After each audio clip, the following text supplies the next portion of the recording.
हम गायक विनोद यादव आप तमाम भोजपुरिया समाज के प्रणाम करते हैं, स्वागत करते हैं, अभिनंदन करते हैं। आज शारदीय नवरात्र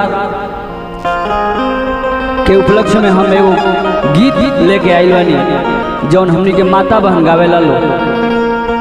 आज हमनी के तबला पर बहुत ही सुंदर तबला वादक हमनी के सुमंत भैया उपस्थित बानी और बेंजू पर हमनी के बड़ भाई मनन भैया आज उपस्थित बानी। तो आई सुनी जा।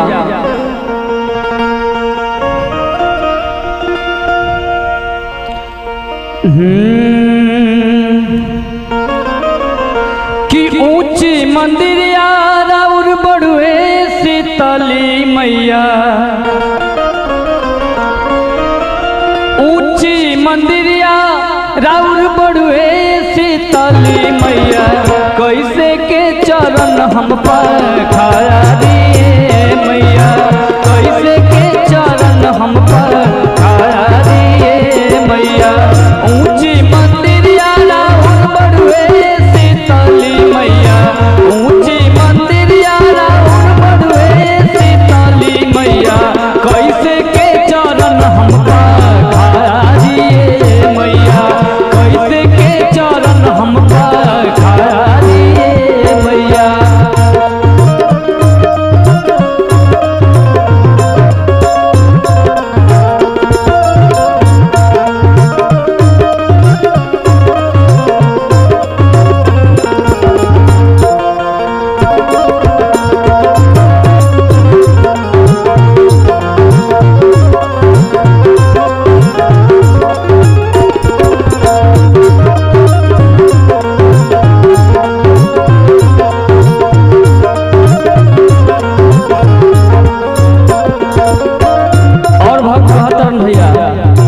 गंगा जी जाइब मैया चलावली आइब जी,